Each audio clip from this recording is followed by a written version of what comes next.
दोस्तों ये है आईटीसी का चार्ट और ये कैंडल्स कभी झूठ नहीं बोलती। ये क्लियरली बताती हैं कि बायर स्ट्रॉन्ग है या फिर सेलर कंट्रोल में है। चलिए आईटीसी का टेक्निकल एनालिसिस करते हैं स्मार्ट मनी और डिमांड सप्लाई थ्योरी के हिसाब से और देखते हैं कि इसका फ्यूचर क्या होगा।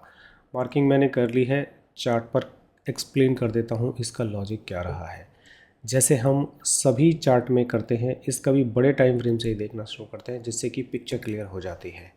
देखिए, हो सकता है आप मेरे प्रीवियस वीडियोस को देख के अगर वीडियो पे आए हैं और मैं सब में यही लाइन बोलता हूँ तो यही लाइन ही इंपॉर्टेंट होती है, क्योंकि हमको एक ही सेटअप को फॉलो करना होता है, अपना सेटअप चेंज नहीं करना होता है।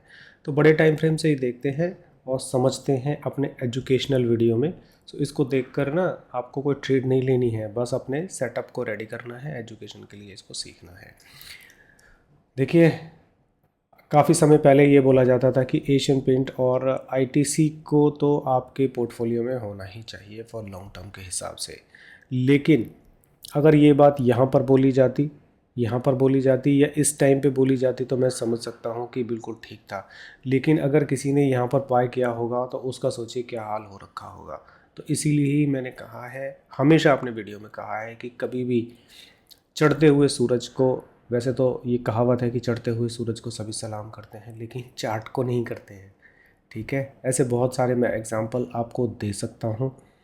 ठीक है, तो एक देखिएगा आप चार्ट क्यूपिड के नाम से, उसमें कितनी ज़बरदस्त ऊपर हो रहा था और वो चल रहा था बहुत ज़बरदस्त तरीके से, और जब उसमें गिरावट हुई ना तो सबकी आंखें खुली की खुली रह गई। ठीक है, बनाऊंगा उसका भी मैं, बहुत ही इंटरेस्टिंग स्टॉक है और मेरी मार्किंग ने काम किया था, मुझे एक ही दिन में 13% का उसमें प्रॉफिट भी मिला था।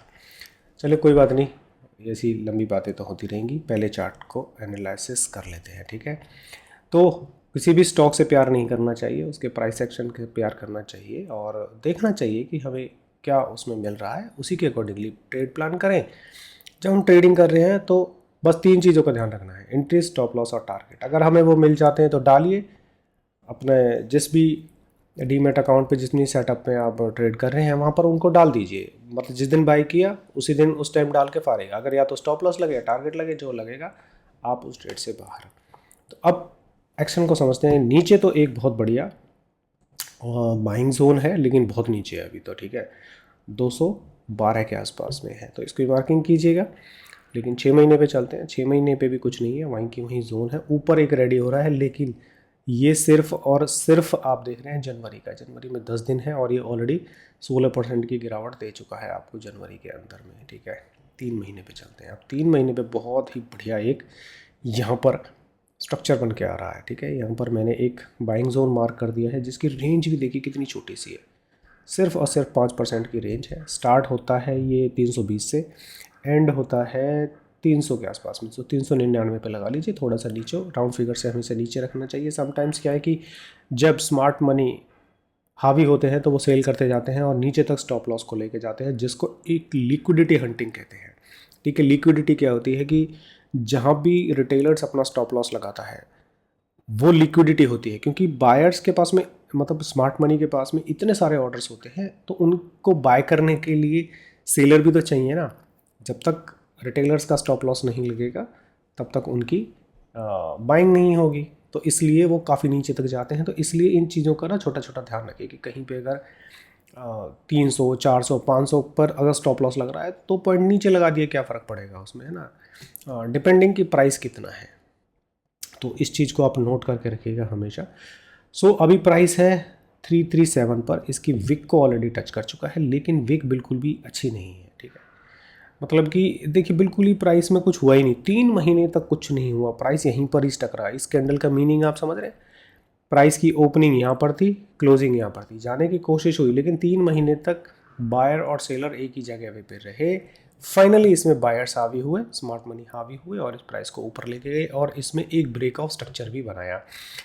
ब्रेक ऑफ स्ट्रक्चर क्या होता है कि जो प्रीवियस इसका हाई होता है, जैसे ये इसका प्रीवियस हाई था तो इसको इसने ब्रेक किया तो ये बन गया इसका ब्रेक ऑफ स्ट्रक्चर, BOS।